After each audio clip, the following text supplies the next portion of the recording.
Hey guys, Erin here. We are talking about failure today. It's not one of my favorite topics. I'm sure it's not yours either, but it's really important that we address it. So we are at tip number 9.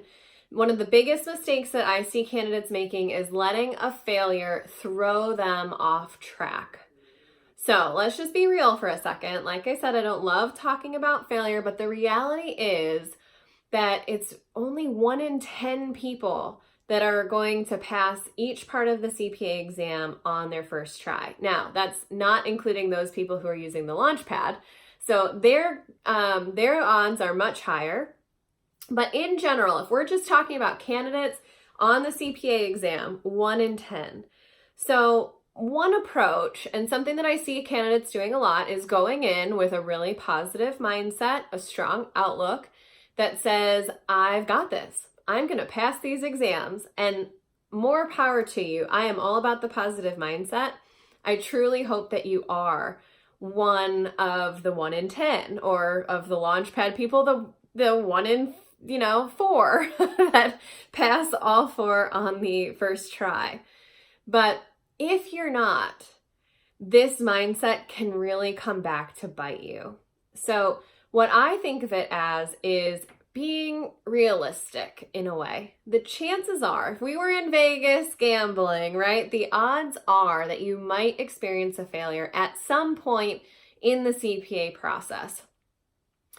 And so if we go into it not expecting it, that has a big opportunity to catch us off guard, right? To sort of come as a major shock and surprise.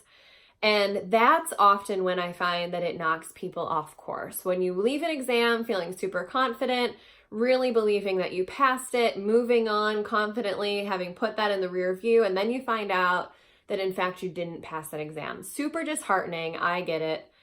But that's when it tends to really throw us off track, throw off our momentum, and throw off our confidence.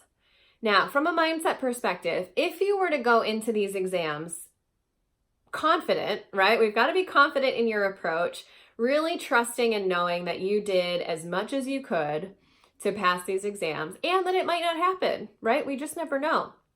But if you go in knowing at some point I may experience a failure, and that does not make me a failure, right? Really not collapsing the two to say, if I fail an exam, then I'm a failure, then I suck, or I'm a loser. That's not at all what it means. It just means that you were one of the 9 of 10 that did not pass an exam at some stage.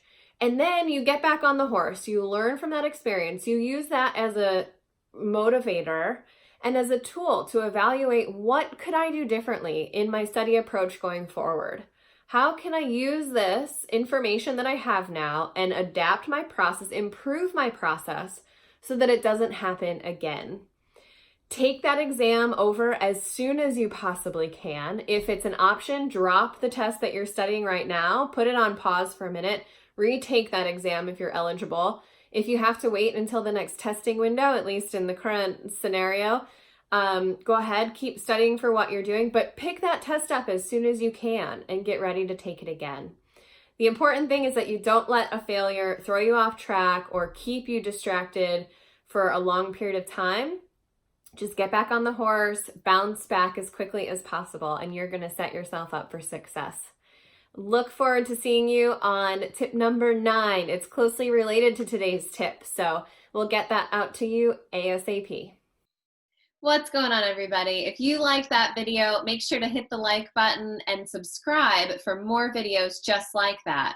We'll be sharing lots of tips and tricks designed to help you crush it on exam day.